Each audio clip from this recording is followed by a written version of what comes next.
Hello, Assalamu alaikum, and good morning, everyone. Today I'm starting with the 17th lecture of the series of Thanatology. And in this lecture, I'll discuss the changes which appear in eye. Certain changes we have discussed in the previous lectures, but they all are consolidated here because these help us in determining time since death. These changes are regarding various reflexes, light reflex, corneal reflex, and other reflexes which are lost, and we have studied already them. Then we'll study in this lecture the ocular fluid, the concentration of various chemicals which vary after death, and this is an important landmark in determining time since death. We'll also discuss the changes in the ophthalmic disc. Then I will discuss the biochemical changes in other body fluids, which are important regarding determining time since death. And those important fluids are the blood, CSF, and the ocular fluid. We will also discuss various enzymes. Various enzymes after death, they show their variation in the levels, and that also help us in determining time since death. So we'll discuss all these aspects in this 17th lecture of Thanatology. Thank you. Take care. Bismillahirrahmanirrahim. I am now starting the lecture number 17 on the topic of Thanatology. And the learning objectives of this lecture will be that we learn what are various changes which appear in eye after death. We have discussed certain changes in the previous lectures appearing in the eye, but those all changes are consolidated here. They are changes regarding the loss of reflexes. And in this lecture, we'll discuss the changes which appear in the ocular fluid regarding various ingredients, the chemicals, which show the varying levels and concentration after death. And this is an important landmark in determining time since death. And I will discuss also the changes appearing in ophthalmic disc. Then various body fluids also show chemical changes. And we will also discuss in this lecture what changes appear in certain chemicals in body fluids which help us in determining time since death. And the important fluid for this study, it is blood, cerebrospinal fluid, CSF, and ocular fluid or vitreous humor. And then there are certain other chemical variations within the blood regarding urea, sugar, and other electrolytes, and they help also in determining time since death. Regarding sodium, potassium, urea, and sugar, they are important landmarks in reference to studying time since death. Then various enzymes after death also show change in their levels. They are also helpful in determining time since death. So starting with the lecture, the first changes in the eye after death. These we have discussed already in previous lecture, as I have told you, that there is, at the moment of death, suddenly there is loss of innervation to the eye, and the pupil do not respond to light, and they remain fixed dilated. That is called as fixed dilated pupil, which is the first sign of somatic death. Then there is loss of corneal and pupillary light reflex. And there starts cloudiness of cornea, but this can be cleared by dropping few drops of water. But there is cloudiness of cornea because of non-blinking of the eyelids and exposure of the eyeball to the air, which dries up the cornea and it becomes cloudy. Then the flaccidity of the eyeball starts because of the fall in the intraocular pressure. As we know, the normal intraocular pressure varies from 12 to 20 millimeter of mercury, but within next 2 hours after death, it will fall to 0. Then we already have discussed this cataract tracking phenomenon. That is, the retinal blood vessel shows segmentation or dotted lines because of cessation of the circulation, and they appear segmented, and it appears that the cattle are tracking in a single line. Then there are certain late eye changes. In few hours, usually 3 hours after death, the sclera on either side of the cornea becomes brown. The areas of discoloration is triangular with base towards the periphery of the cornea, known as TACHES NOIRES. And this condition is seen when the eyelid remains open after death.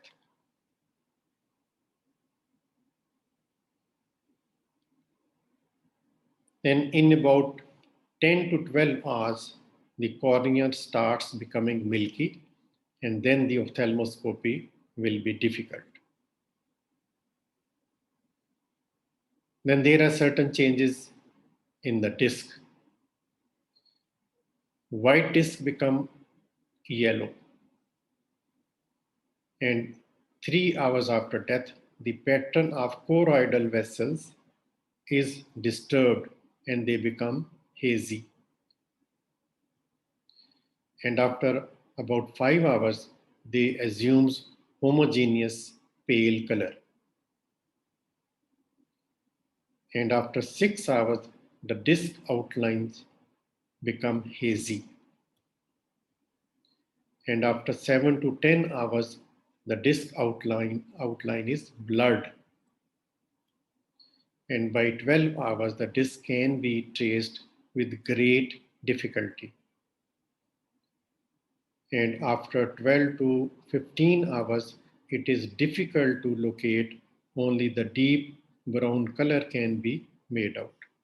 So these are the changes which appear in the disc regarding time frame, and they help us when the ophthalmoscopy is possible to estimate the time since death. Then regarding ocular fluid, the vitreous humor and the aqueous fluid are free from circulation in a dead body. There will not be circulation, and we can draw up to 2 milliliter of fluid from the eyeball with the needle and the syringe. And then it can be estimated for various biochemicals. After death, there is steady rise in potassium in vitreous humor. And there is a linear relationship between potassium concentration and postmortem interval over 100 hours after death. But if the postmortem interval exceeds 100 hours after death, then there is a standard error of plus minus 4.7 hours. 3.4 milliequivalent per liter is normal. The rate of increase is 0.17 milliequivalent per liter.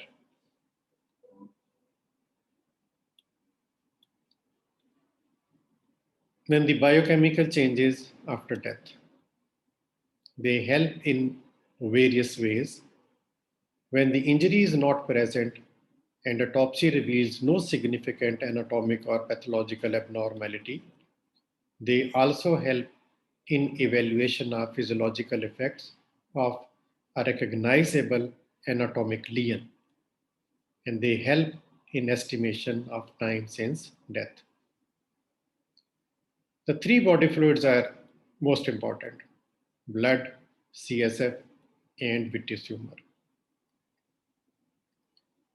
So, what are the changes which appear in blood chemistry after death? The concentration of all blood components changes after death, and the factors responsible for these changes as the functioning of organ between somatic and molecular death, post-mortem action of bacteria and enzymes, and altered permeability of dying cell membrane. So these all factors which cause variation in the biochemical level.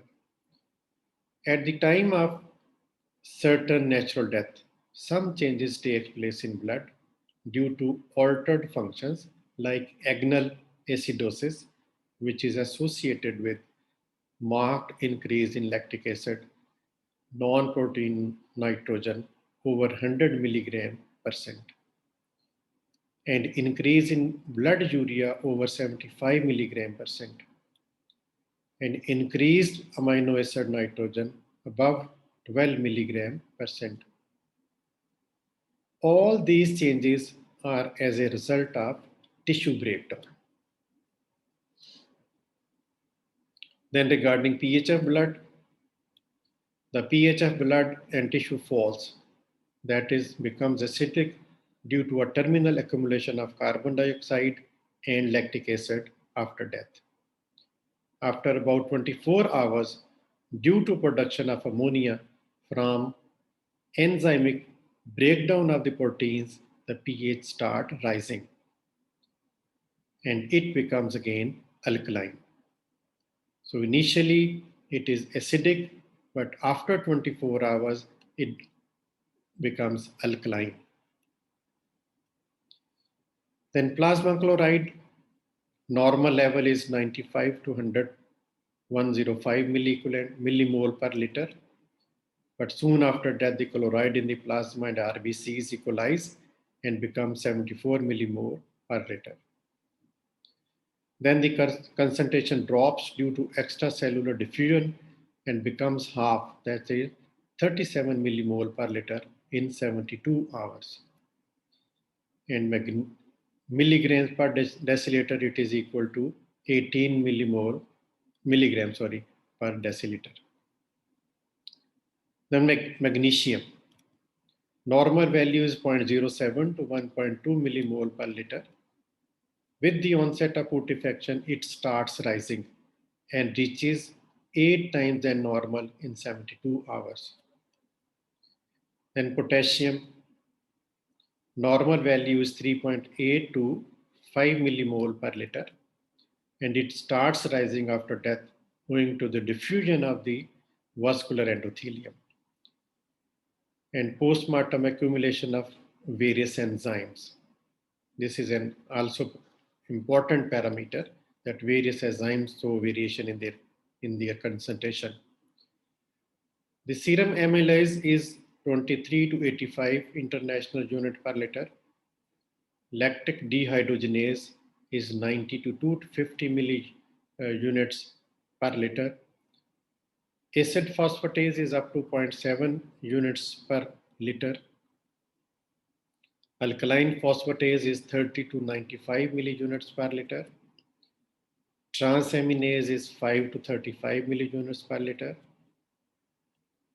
And these enzymes rise in the first few hours after death as a result of increased tissue breakdown, and this peak activity varies for each enzyme. The amylase and phosphatase, they show maximum rise in 36 to 48 hours, transaminase in 48 to 60 hours, and lactic dehydrogenase on 4th day, they show the maximum concentration. Then regarding sugar and urea, the sugar. The blood sugar and blood urea also rises after death. The breakdown of liver glycogen results in accumulation of blood dextrose in inferior vena cava and then in the right side of the heart. And the blood sugar rises by more than 300 milligrams per deciliter within first 12 hours. And this diffusion does not extend beyond the heart and as lung provides an effective barrier. So no reliance can be made upon the levels if the blood, raised level if the blood is collected from the inferior vena cava or the right side of the heart. Estimation of peripheral blood might help if raised more than 200 milligram per deciliter. Care should be taken in interpretation as agonal rise in blood dextrose can be produced by hypoxia, carbon monoxide poisoning, and effect of trauma. So these things should be kept in mind. Then blood urea concentration. It can also rise in agonal period due to the level of 150 milligram per deciliter, but usually serum level within first 48 hours is never above 100 milligram per deciliter unless there is an increase in urea concentration during life. The serum concentration of urea more than 300 milligram per deciliter and creatinine more than 10 milligram percent undoubtedly indicate renal failure with uremia. Then regarding CSF or the cerebrospinal fluid. Amount in life is about 150 milliliters. It starts disappearing in 24 to 48 hours after death. And the time of death can be estimated with plus minus 8 hours of the actual time. Sample can easily be obtained by tapping cisterna magna. In first 12 to 18 hours after death, it is noted that lactic acid rise from 15 milligram to more than 200 milligram percent. Non-protein nitrogen from 15 milligram to 40 milligram percent. Amino acid nitrogen from 1 milligram to 12 milligram percent. So these rises with the time. Due to these changes, the time since death can be estimated as amino acid nitrogen, if is less than 14 milligram percent, the post-mortem period is less than 12 hours. And non-protein nitrogen less than 80 milligram percent, then time period is less than 24 hours. Creatinine less than 5 milligram percent, the time period after death will be less than 12 hours. Phosphorus, if it is less than 15 milligram percent, the time will be less than 10 hours. Now regarding ocular fluid. The vitreous humor and the aqueous fluid are free from circulation in a dead body, and up to 2 milliliter of the fluid can be withdrawn from eyeball with the help of needle. This I have already discussed. And after death, there is a steady rise in potassium level if vitreous humor after death is tested. And there is a linear relationship between potassium concentration and postmortem interval over 100 hours after death. If the postmortem interval is over 100 hours, then there is a standard error of plus minus 4.7 hours, and 3.54 milligram equivalent per liter is normal. The rate of increase is 0.17 milliequivalent per liter per hour. So that's how we can estimate time since death by rise in the potassium. Then regarding ascorbic acid, pyruvic acid, and non-protein nitrogen, studies have also helpful in determining time since death, but potassium is the more reliable and dependable criteria. So summary of this lecture is that in this lecture we are able to understand what are the changes which appear in the eye, ocular fluid, and the disc, which help us in determining time since death. Then we have also discussed the various biochemical changes in the body fluids, and the important body fluid for this study are the blood, CSF, and the ocular fluid. And we have also discussed various biochemical changes with advancing time in blood regarding potassium, urea, and sugar. Then we discussed various enzymes which show a variation in death. And then we discussed the ocular fluid for various chemicals. So these all parameters help us in determining time since death. Thank you very much. So that's all about the lecture number 17. Take care. Allah Hafiz.